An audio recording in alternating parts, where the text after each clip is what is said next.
자, 안녕하세요. 오늘 강의를 맡은 김태형입니다. 오늘 제 강의의 주제는 근대적 이성과 동양사상입니다. 자, 이 책은 신영복 선생님의 강의인데요. 제가 오늘 이 강의를 하는 이유도 이 책을 읽고 이 책의 연장선상에서 제가 이 책의 어떤 부분에 이제 초점을 맞췄는지 소개해드리기 위한 것입니다. 자, 이것은 신영복 선생님께 보낸 초청 편지입니다. 여기를 보시면 이제 근대 서구 사회와 이제 동양 사상에 대해서 이제 정리를 해서 이제 편지를 보냈는데, 이제 제가 초점을 맞춘 부분이 바로 이 부분입니다. 이제 근대 서구 사회에 있었던 폐단의 대안점으로 동양 사상을 이제 조명할 수 있다는 것을 저는 강조드리면서, 이제 강의를 시작하기에 앞서 한 가지 말씀드릴 것은, 제가 말하고자 하는 것을 강조하기 위해서 이런 근대적 이성의 철저하게 일면만을 다룰 수밖에 없었다는 것입니다.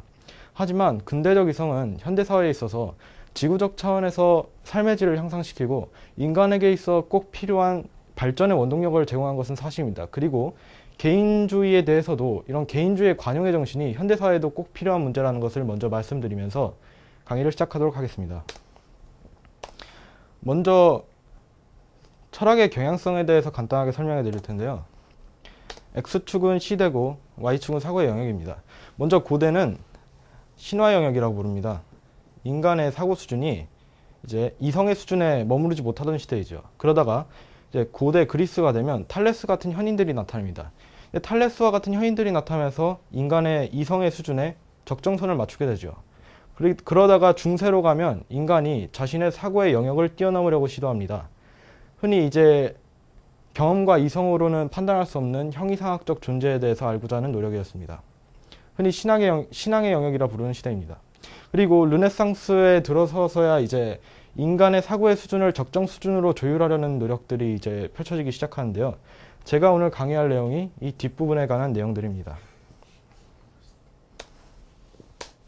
이 사람이 누군지 아시는 분 있으신가요? 코비토 에르고스. 나는 생각한다, 고로 존재한다. 이 사람 데카르트입니다. 이 사람이 이제 유명한 명구가 있는데요. 아시는 분? 코비토 에르고스. 예, 나는 생각한다, 고로 존재합니다. 자, 이 사람은 철저한 회의주의자입니다. 이 사람은 진리가 무엇인가에 대해서 끊임없이 고민하고 의심했습니다. 그러다가 이제 결국 한 가지 진리에 도달하게 되죠. 그 진리가 무엇이냐? 이제 생각하는 현 상태만큼은 부정할 수 없다는 것입니다. 여기서 중요하게 부각된 것이 바로 생각하는 나입니다. 나. 그리고 존재이죠.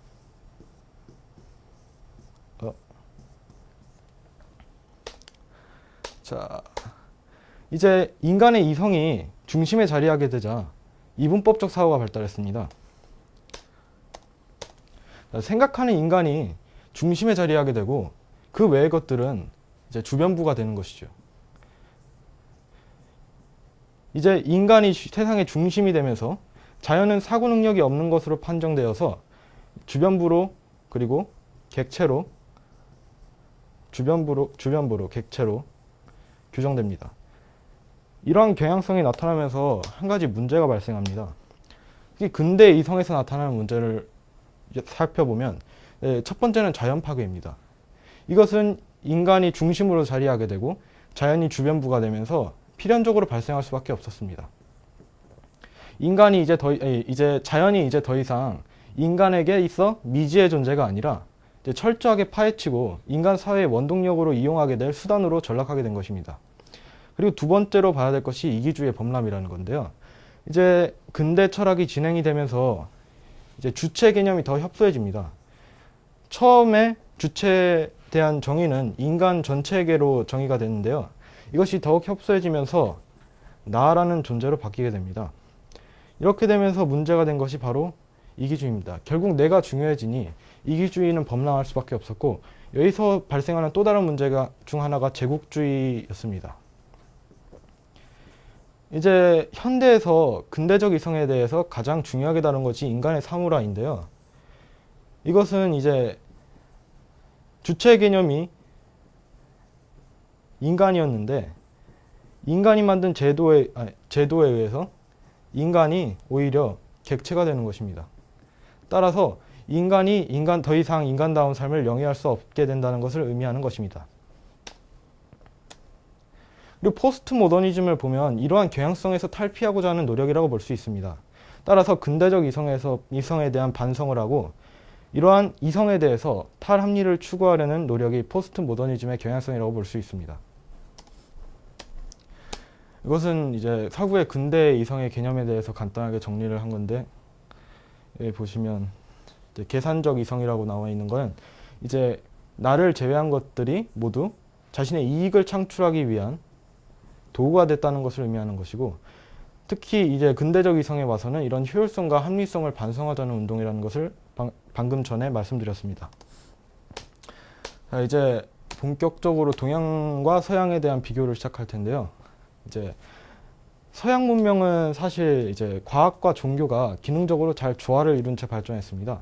따라서 과학의 합리성에서 오는 오만이 이제 종교에 의해서 견제되면서 조화로운 발전을 이루어왔습니다. 하지만 현대 사회에 들어서게 되면 이제 과학이 압도적 우위를 점하게 되면서 종교라는 서구의 정신의 축이 무너지게 됩니다. 과학은 합리적입니다. 외부 세계를 탐구하고 사회 발전의 동력을 제공합니다. 반면 필연적으로 오만을 수반할 수밖에 없죠. 반면 종교는 비합리적이지만 선을 추구합니다. 따라서 이렇게 과거에는 과학에서 오는 오만을 견제하기 위한 수단으로 종교가 위치했었지만, 현재는 과학과 종교의 모순으로 이제 과학의 오만을 견제할 수단이 없어지게 됐습니다. 따라서 서구 사회는 필연적으로 여러 가지 문제들을 겪을 수밖에 없었지요. 동양 문명에서도 이러한 견제가 나타납니다만 후에 더 자세히 설명하도록 하고 넘어가도록 하겠습니다. 동양 사상의 의의를 살펴볼 텐데요. 방금 전에 과학의 압도적 우위로 서구 정신의 축인 종교가 무너져 내렸다는 얘기를 했습니다. 그래서 현재 나오고 있는 주장 중에 하나가 종교의 지도성을 회복하자는 것입니다. 하지만 방금 전에 말씀드렸듯이 종교는 비합리적입니다. 반면 과학은 합리적입니다. 지금 현재 압도적 우위를 점하고 있는 것은 과학입니다. 따라서 이것이 의미한 건 종교가 이제 더 이상 과학에 앞서 나가서 진리와 선을 제공할 수 없다는 것을 의미하는 것입니다. 두 번째는 동양의 사상이 지극히 인문주의적 가치를 추구한다는 것입니다. 자, 서구 사회에서 이제 가장 문제가 된 것이 이제 근대적 이성인데, 근대적 이성에서 기인하는 여러 문제들에 볼 때 이제 자본주의를 대표적 예로 볼 수 있는데요. 이 자본주의의 문제점이 무엇이냐면 자본주의가 지극히 패권주의적이라는 것입니다. 이 패권주의적 성향이라는 것은 특히 전쟁이 일어났을 때 흔히 발견이 되는데, 이러한 패권주의적 성향이 현대 사회에서 지속적인 경향성을 보이고 있다는 것입니다. 따라서 인문학이 관심을 받고 있는 이유를 그것이라 볼 수 있는데요. 따라서 이런 인문 가치의 발굴을 중요시하는 동양 사상을 이러한 패권주의적 세계관을 견제하기 위한 수단으로서 재조명하는 것에 의의가 있다고 할 수 있겠습니다. 자, 그 다음이 20세기 지배구조와 21세기 담론이라고 써놨는데요. 20세기 지배구조라는 것은 제가 방금 말씀드렸던 자본주의 세계관입니다. 패권주의적이고 이제 자국의 증식을 위해서 맹목적으로 질주를 하는 양상이라는 거죠. 이제 그러한 구조를 탈피하고 21세기의 새로운 담론을 맞이해 나가자는 것입니다. 여기 보면 화와 동이라고 써놨는데 화이부동이라고 써있죠. 이제 화는 공존과 평화의 논리입니다. 반면 동은 지배와 억압의 논리입니다. 결국 여기서 말하고자 하는 것은 지배와 억압의 논리가 아니라 평화를 우리가 쌓아나가야 한다는 것입니다. 이러한 21세기의 새로운 담론이 동양 사상에서 충분히 재발굴될 수 있다고 저는 생각합니다. 자, 처음에 제가 말씀드릴 것은 유가입니다. 자, 사실 제가 유불도로에서 따로 정리를 해놨는데요. 이렇게 비교를 해놨지만 사실 제가 이렇게 정리해 놓은 거는 이 유불도 중 어느 것에 더 가깝다라고 생각하기 때문에 이렇게 정리해 둔 것이지, 세계를 전부 관통하는 가르침이라는 것을 먼저 말씀드리면서 시작하도록 하겠습니다. 자, 서양은 초월적 가치를 상정합니다. 인간의 위에는 항상 신이라는 초월적 가치가 있었습니다. 이러한 신이란 초월적 가치 아래서 서양은 발전해 왔습니다. 따라서 인간의 가치가 신을 뛰어넘을 수 없었습니다. 이게 근대 이전까지 얘기하죠. 그런데 근대 이후에 들어서면서 인간은 명령자로서 권한을 가지게 됩니다. 인간이 저것은 무엇이다, 이것은 무엇이다라는 명령을 내릴 수 있는 위치에 오르게 된 것이죠. 따라서 이 이후 서양의 가치는 개개인의 능력을 중시할 수밖에 없었습니다. 그러한 진리를 탐구하고 그걸 철저히 파헤치는, 그리고 이걸 배타적으로 자신을 높여나가는 것에 중점을 둘 수밖에 없었습니다. 반면 동양의 인간은 관계자라고 써놨는데요. 동양에서는 최고의 가치가 인간과 관련되어 있습니다. 육아에서 추구하는 최고의 가치가 무엇인지 아시는 분? 성의입니다. 이 성인의 경지를 다른 말로 천인아빈이라고 그러는데요. 방금 서양이 신이라는 초월적 가치를 상정한다는 이야기를 했습니다. 동양에도 인간의 이런 도덕적 본성의 바탕이 되는 하늘을 상정하긴 합니다.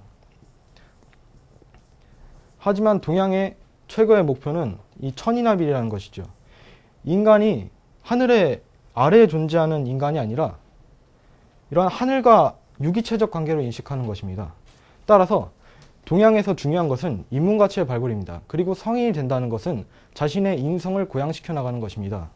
따라서 동양적 가치는 인간이 맺고 있는 관계 안에서 발전하는 것이며, 인간이란 존재 자체가 인간의 개별적 존재만으로 존재할 수 있는 것이 아니라 인간의 관계 속에서만 상정될 수 있는 존재를 뜻합니다. 사실 강의에서 가장 감명 깊게 읽은 부분이 불교였습니다. 근데 따로 메인으로 정리해서 나온 부분은 아니었는데, 이게 불교에 대해서 가장 감명 깊게 읽었던 이유가 깨달음이라는 것이었습니다. 제가 이렇게 두 번째를 깨달음이라고 테마를 잡은 이유도 그것 때문인데요. 먼저 존재와 이 삼라만상이라고 써놨는데, 이 데카르트의 존재와 칸트의 무리라는 것은 내가 실존한다는 것입니다. 독립적이고 배타적인 존재를 상정하고 이 세상의 중심이 될 수 있다는 자신감을 나타내는 것입니다. 반면 불교를 볼 텐데요. 불교에서 가장 중요한 사상이 무엇인지 아시는 분? 연기설입니다. 연기설이란 내가 관계의 굴망 속에 있다는 것입니다. 따라서 내가 이 관계의 굴망 속에 있지 않으면 나는 존재하지 않는다는 것입니다. 삼라만상도 마찬가지입니다. 이 우주 삼라만상이라는 것이 존재하지 않는다는 것입니다. 이것은 무엇을 의미하는 것이냐? 이 재법무와 재행무상이란 말이 있습니다. 모든 법 속에 내가 없고 모든 행위 속에 나의 상이란 존재하지 않는다는 것인데요. 이게 무슨 뜻이냐면, 삼라만상이라는 것은 결국 이것도 인연의 그물에서 벗어나지 못하는 것입니다. 따라서 이러한 인연과 나와 너의 인연과 우주 만물과 나와의 인연 자체가 끊임없이 변화한다는 것이죠. 이건 단순히 없다는 것이 아니라 내가 끊임없이 변화하고 있기 때문에 궁극적 실체가 존재하지 않는다는 것입니다. 따라서 이러한 독립적이고 배타적인 존재를 상정하는 데카르트와 칸트 등 서양의 사상과는 본질적 목표의 차이를 불러왔습니다. 이게 무엇이냐면, 이제 기독교를 보면 이제 깨달음과 구원이라는 걸로 제목을 잡았는데요. 기독교가 철저하게 이분법적 세계관이라는 것을 아실 것입니다. 교부 아우구스티누스 이후로 기독교적 세계관은 천상의 세계와 지상의 세계로 나뉘게 됩니다.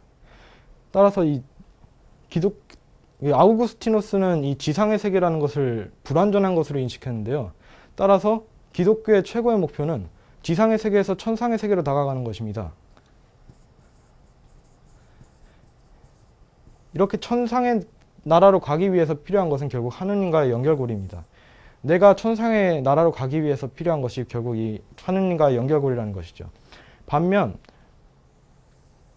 이제 불교를 볼 텐데요. 이제 불교 같은 경우에서 불교의 가장 최고봉의 사상을 화엄 사상이라고 합니다. 이 화엄이란 사상의 말뜻은 꽃이 엄숙하다는 말인데요. 온 세상이 꽃으로 가득한 세상이라고 이해해도 무방합니다. 그런데 불교에서는 인생을 고통의 바다라고 합니다.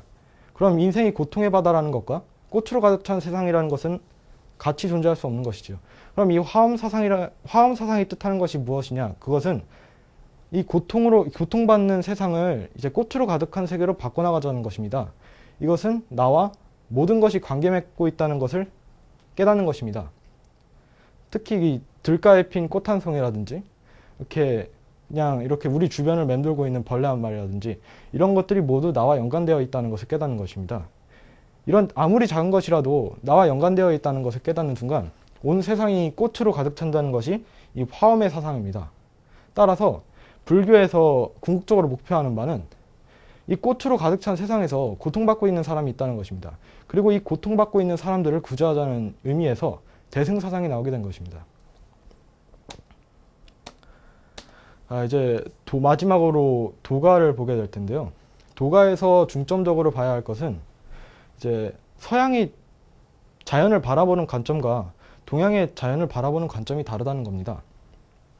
이제 아까 한번 또 말씀드렸듯이 서양에서는 자연을 도구로 한정지었습니다.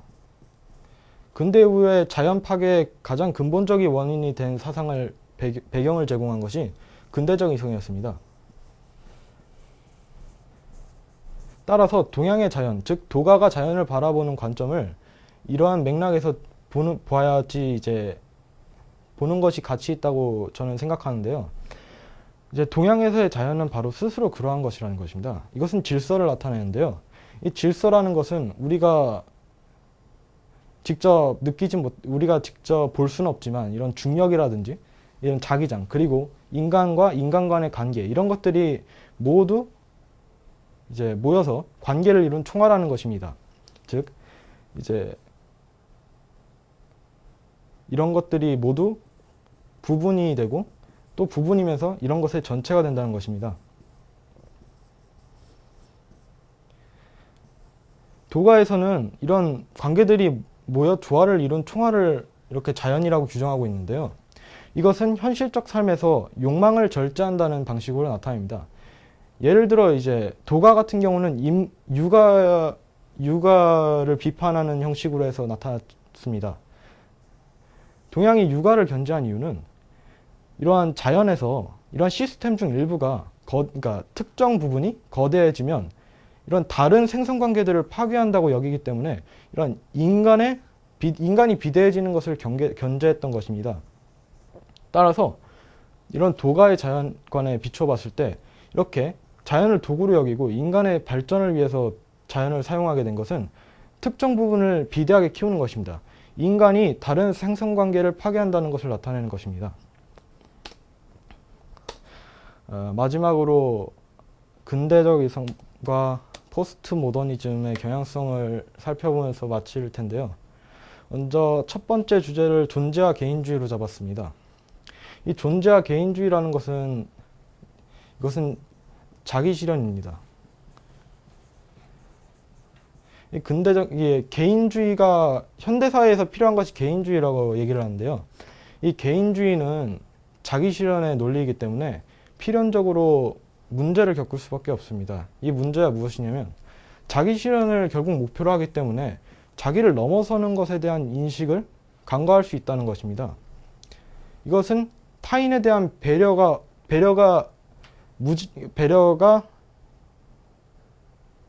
없는 상태로 발현될 수 있다는 것이죠. 이게 무슨 뜻이냐면, 그러니까 나는 너를 신경 쓰지 않을 테니 너는 나를 신경 쓰지 말라는 식으로 나타나면 곤란하다는 것입니다. 따라서 이러한 자기 실현의 논리를 저는 극복해 나가자고 하는 것입니다. 이러한 논리를 극복하기 위해서 제시하는 것은 관계와 그물입니다. 이러한 관계 속에서 타인을 인식하는 순간 나는 자기 실현에만 목매는 이런 맹목적 이성에서 탈피할 수 있다는 것이 제 생각입니다. 포스트 모더니즘은 이런 근대적 이성에 대해 반성하고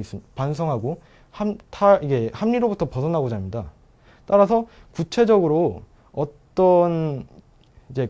이런 폐단에 대한 덕목을 제시하고자 할 수밖에 없습니다. 이런 동양 사상은 서양의 철학은 보통 왜라는 질문에서 시작한다고 합니다. 하지만 동양의 사상은 어떻게라는 구체적 덕목을 제시합니다. 따라서 이런 포스트 모더니즘의 경향성에 관심을 가지고 있는 철학자들이 이런 동양 사상에 관심을 가지게 되는 것은 이게 자연스러운 행위라고 볼 수 있습니다. 제가 여기 천지인의 하나로서의 인간, 스스로 그러한 것이니 이렇게 뭐라고 써놨지만 결국 중요한 것은 제가 강조하고자 하는 것은 관계였습니다. 제가 말하고자 하는 것은 결국 이런 근대적 이성이 여러 가지 폐단을 낳았고 이러한 폐단을 극복하기 위한 동양 사상의 재조명을 강조하고 있다는 것입니다. 제가 이제 강의를 하면서 이제 근대적 이성에 대해서 너무 비판적으로 보긴 했지만 아까도 말씀드렸듯이 근대적 이성이 인간 사회 발전을 위한 동력을 제공했으면 분명합니다. 그리고 개인주의에서 나타나는 관용의 정신도 꼭 필요합니다. 그래서 제가 말하고자 하는 것은 이런 서양 사상을 철저히 깨부수고 동양 사상으로 바꾸자는 국수주의적 논리가 아니라 이런 동양 사상에서 배울 것은 배우고 버릴 것은 버리자는 옹고정신의 취지에서 이러한 강의를 기획하게 되었다는 것을 알려드리면서 강의를 마치도록 하겠습니다. 감사합니다.